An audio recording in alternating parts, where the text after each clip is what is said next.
Le plus petit commun multiple de deux entiers est appelé leur PPCM. Le PPCM sert par exemple à trouver un dénominateur commun le plus petit possible. Par exemple, pour faire 1/8 plus 1/12, eh bien, je cherche un dénominateur commun à 8 et 12 est le plus petit possible. Et donc, je vais tout écrire en 24e. Ça nous fait 3/24e plus 2/24e. Le PPCM peut être défini de deux façons. D'abord la définition mot à mot, celle du plus petit au sens de l'ordre usuel sur les entiers. Alors cette définition nécessite de prendre une précaution car 0 est multiple commun à tous les entiers. Et bien sûr, on ne veut pas que le PPCM de 8 et de 12, on ne veut pas qu'il soit égal à 0. Et puis par ailleurs, un PPCM peut parfois légitimement valoir 0. Par exemple, si je considère le PPCM de 0 et de 42, bon, c'est censé être le plus petit commun multiple à 0 et 42, mais les multiples de 0, ça se réduit à 0, donc de toute façon, je n'ai pas le choix. Le PPCM de 0 et de 42, je vais le définir comme valant 0. Donc la définition du PPCM comprendra deux cas selon que les deux entiers sont non nuls ou que l'un des deux est nul. Avant de donner la définition du PPCM, je vais préciser la notation suivante. J'écrirai que x divise y avec une barre verticale, donc x et y sont des entiers, pour dire par définition que y est un multiple de x, autrement dit qu'il existe un entier q, tel que y soit égal à x multiplié par q. Donc par exemple, 10 divise 2030, puisque 2030 s'écrit 10 fois l'entier 203. Donc dans ce qui suit, je vais travailler exclusivement avec des entiers positifs. Soit donc A et B, deux entiers naturels. Je vais considérer deux cas pour définir le PPCM de A et de B. Donc premier cas, si un des deux entiers A ou B est nul, alors, comme on l'a vu plus haut dans l'exemple, le PPCM de A et de B vaudra 0. Et puis, si ni A ni B ne sont nuls, alors je vais définir M comme étant le PPCM de A et de B. Je vais le définir comme un entier naturel non nul qui va vérifier les deux conditions suivantes.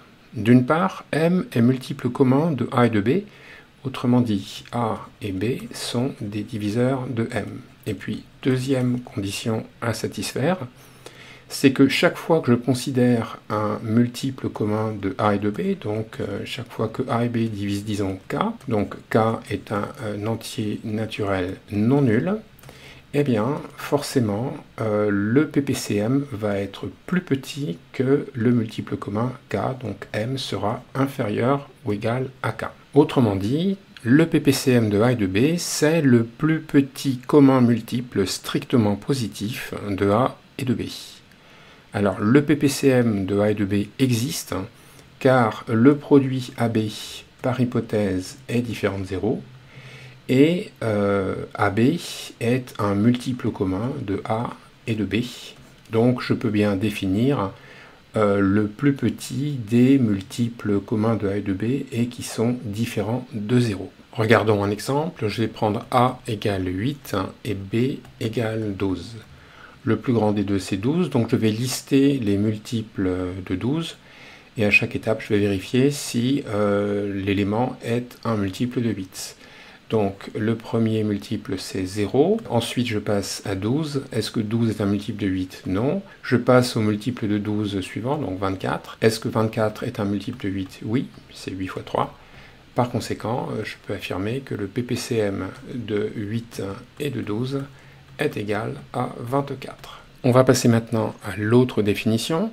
Donc cette définition est peut-être moins intuitive, mais elle est plus simple à formuler car il n'y a pas de disjonction de cas. Je vais garder les mêmes hypothèses, c'est-à-dire que je vais me donner trois entiers naturels A, B et M, et on dira que M est le PPCM de A et de B, donc au sens de la deuxième définition, donc je mettrai un indice 2, si M satisfait les deux conditions suivantes. Premièrement, M est un multiple commun de A et de B, donc A et B divisent M. Et puis, deuxième condition, chaque fois que je prends un entier naturel K, que cet entier naturel K est un multiple commun de A et de B, eh bien, K doit être un multiple du PPCM. Autrement dit, le PPCM dans ce sens est tel que les multiples communs de A et de B sont exactement les multiples du PPCM. Donc je reprends l'exemple avec A égale 8 et B égale 12, et dans chaque cas, je vais lister les multiples de l'un et de l'autre. Donc les multiples de 8, il y a 0, 8, 16, 24, 32, 40, 48, 56, 64, 72, bon, etc. Et puis les multiples de 12, il y a 0, ensuite il y a 12, il y a 24, il y a 36, il y a 48, il y a 60, 72, etc. Maintenant, on va lister les multiples communs. Donc bien sûr, il y a 0, ensuite 12 n'apparaît pas, 24 apparaît, donc j'ai 24 qui est commun, 36 n'apparaît pas, 48 apparaît, donc 48, 60 n'apparaît pas dans la liste des multiples de 8, et 72 y apparaît, voilà. Donc, qu'est-ce qu'on constate? Évidemment, il y en a d'autres. Qu'est-ce qu'on constate? On constate que les multiples qu'on a obtenus, en fait, sont tous multiples de 24. 48 est un multiple de 24, et 72 est un multiple de 24. Donc, il semblerait qu'au sens de la deuxième définition du PPCM, le PPCM de 8 et de 12, eh bien, ce soit 24. Au passage, donc, on observe qu'on retrouve le PPCM de 8 et de 12 au sens de la première définition. Et justement, ce qu'on va établir par la suite, c'est que ces définitions sont équivalentes. Regardons le sens le plus simple. On va montrer que si M est PPCM de A et de B au sens de la deuxième définition, alors M est le PPCM de A et de B au sens de la première définition. Donc je vais faire une disjonction de cas selon que l'un des deux éléments A ou B est nul ou pas.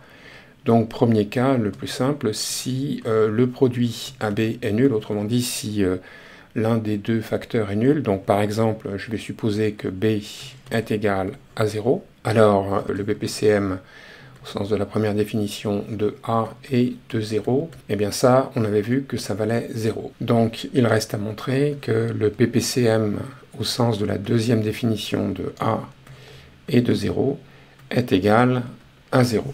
Donc pour cela, je dois prouver deux choses. D'une part, que 0 est multiple commun de A et de 0, autrement dit que A et 0 divisent 0, mais ça c'est vrai puisque 0 est divisible par n'importe quel entier. Et puis, deuxièmement, que si je me donne un entier naturel K, si je suppose que K est un multiple commun de A et de 0, je dois montrer que M divise K. Or, 0 par hypothèse divise K, donc ça veut dire que K est égal à 0 multiplié par quelque chose, donc ça veut dire que K égale 0, et par conséquent, ceci est vrai parce que M divise 0 est toujours vrai puisque 0 est divisible par n'importe quel entier. Donc ceci termine le cas où le produit AB est nul. Passons maintenant au cas où AB est différent de 0, c'est-à-dire le cas où ni A ni B ne sont nuls. Donc je vais appeler petit m le PPCM au sens de la deuxième définition des entiers A et B, et nous on veut prouver que ce petit m est le PPCM de A et B au sens de la première définition. Donc si on se réfère à cette première définition, on voit qu'il y a 3 points à établir. Le point 0, c'est que m doit être non nul. Le point 1i, c'est que A et B doivent être des diviseurs de M, autrement dit que M est un multiple commun de A et de B. Et puis le dernier point, c'est que chaque fois que je prends un multiple commun strictement positif de A et B, donc tel que A et B divisent, disons, K, alors petit m doit être inférieur ou égal à K. Concernant le point 0, petit m est défini comme étant le PPCM au sens de la deuxième définition de A et de B. Par ailleurs, le produit AB est évidemment un multiple de A et un multiple de B. Donc j'en déduis par définition de petit m que le multiple commun AB est un multiple du PPCM petit m. Maintenant, on veut démontrer que m est différent de 0. Donc, supposons un instant que m soit égal à 0, j'aurai donc 0 qui divise AB, autrement dit, j'aurai AB qui serait égal à 0 multiplié par quelque chose, donc j'aurai le produit AB qui serait nul. Or, ceci est en contradiction avec le cas que l'on est en train de traiter, à savoir que A et B sont tous les deux différents de 0. Donc, ceci établit que m est effectivement différent de 0. Concernant le point 1i, je rappelle que m est défini comme étant le PPCM au sens de la deuxième définition de A et de B. Donc ça entraîne par définition que A et B sont des diviseurs de m, autrement dit que m est un multiple commun de A et de B, et c'est bien ça qu'il faut établir au point 1i. Dernier point à établir, on se donne un entier naturel k non nul.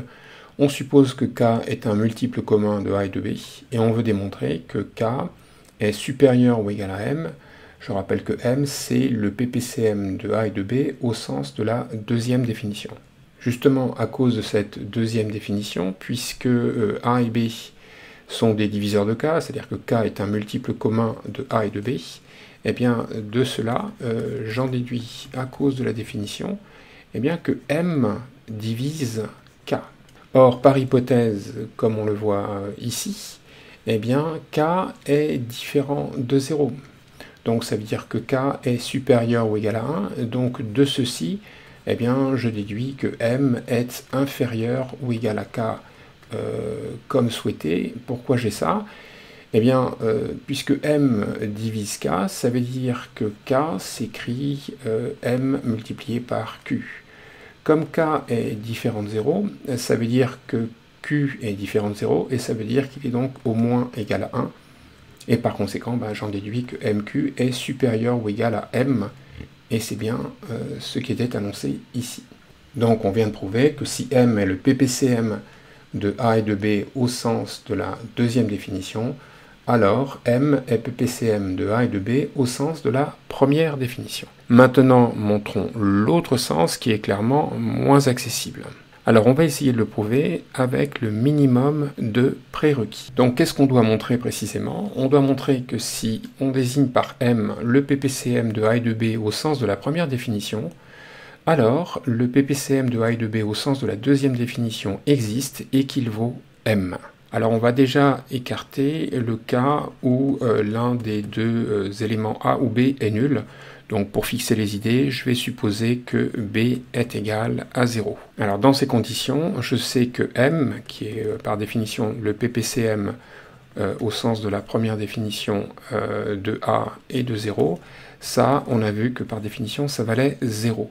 Maintenant il reste à prouver que le PPCM au sens de la deuxième définition de A et de 0, qu'il vaut 0. Donc pour ça, j'ai deux points à vérifier.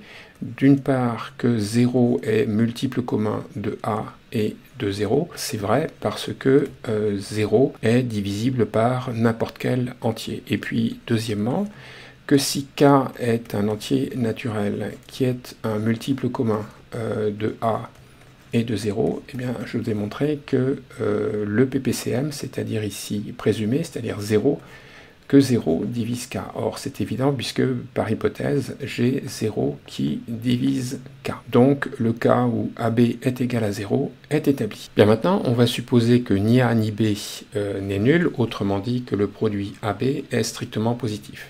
Je rappelle ce qu'il faut démontrer. Je désigne par M le PPCM au sens de la première définition de A et de B, et je dois démontrer que M est aussi le PPCM de A et de B au sens de la deuxième définition.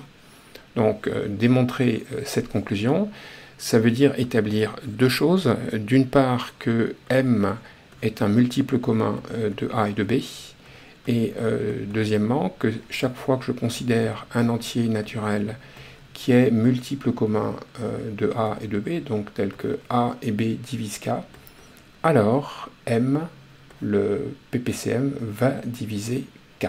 Alors, le premier point que A et B sont des diviseurs de M, eh bien, il est acquis parce que ça résulte de la définition qui est ici, à savoir que M, c'est le PPCM de A et de B au sens de la première définition. Passons au deuxième point. Donc pour cela, en fait, on va raisonner par l'absurde et on va supposer que cette assertion est fausse. Si elle est fausse, ça veut dire qu'en prenant la négation, il existe un certain entier K, tel que A et B soient des diviseurs de K, hein. K est donc un multiple commun de A et de B, et le PPCM ne divise pas K. Donc cela étant dit, on va prendre maintenant K minimal qui vérifie l'assertion qui est ici. Et une fois ce K minimal défini, je vais définir l'entier K' qui va être égal à K moins M. L'idée, ça va être de démontrer que K' vérifie les mêmes propriétés que K, mais avec l'inconvénient, entre guillemets, que K' va être strictement plus petit que K, ce qui va contredire le caractère minimal de K. Alors, premier point à noter, c'est que K est forcément différent de 0. Le K qui est ici, il ne peut pas valoir 0, parce que si c'était le cas, eh bien, donc, si j'avais K égale 0, j'aurais, d'après ce qui est écrit ici, j'aurais donc M qui ne divise pas K, donc qui ne divise pas 0. Et ça, c'est faux, parce que 0 est divisible par n'importe quel entier, donc en particulier par M. Donc, c'est bien que K est différent de 0. Deuxième point remarquable, c'est que K' est forcément positif ou nul. Alors ça, vu la définition de K' qui est ici, ça veut exactement dire que M est inférieur ou égal à K. Or, K, on a vu qu'il était différent de 0, et par propriété du PPCM au sens de la première définition, si K est un multiple commun de A et de B, et si K est différent de 0, il est forcément plus grand que le PPCM. Et donc c'est exactement ce qui est écrit ici. Autre point à remarquer, c'est que K' est un multiple commun de A et de B. En effet, K' par définition c'est K moins M, mais on sait que A et B divisent K et M, puisque K et M par construction sont des multiples communs de A et de B. Donc par linéarité, j'en déduis que A et B divisent K', autrement dit que K' est un multiple commun de A et de B. Autre point, on peut remarquer que M ne divise pas K'. Parce que si M divisait K', c'est égal à K moins M. Donc comme j'ai déjà M ici, que M divise M, j'en déduirais que M divise K. Or justement ici, j'ai supposé que M ne divisait pas K. Donc c'est que M ne divise pas K'. Dernier point, et non des moindres, c'est que K' est strictement inférieur à K. En effet, K' c'est K moins M, et M c'est le PPCM de A et de B au sens de la première définition, et A et B, aucun des deux éléments n'est nul. Donc ce PPCM, il est strictement positif, et donc j'en déduis que K moins M est strictement inférieur à K, comme annoncé. Maintenant, je rappelle la propriété qui définit K. K, c'est un entier naturel qui est minimal pour la propriété que K est un multiple commun de A et de B, et que M ne divise pas K. Or, à l'instant, nous avons montré que K' était un antinaturel, hein, qu'il était positif. On a vu que K' est un multiple commun de A et de B, et on a vu que K' n'était pas un multiple de M. Et on vient de voir que K' est strictement inférieur à K. Donc ça, c'est une contradiction avec le caractère minimal de K, puisque K' vérifie les mêmes propriétés que K, et il est strictement inférieur à K. Par conséquent, l'assertion 2 est vraie. Autrement dit, on a établi, en raisonnant par l'absurde, que quel que soit l'entier naturel K, Si K est un multiple commun de A et de B, alors M divise K. Donc ceci prouve que le PPCM au sens de la première définition est aussi PPCM au sens de la deuxième définition. Ainsi, on a bien prouvé l'équivalence des deux définitions.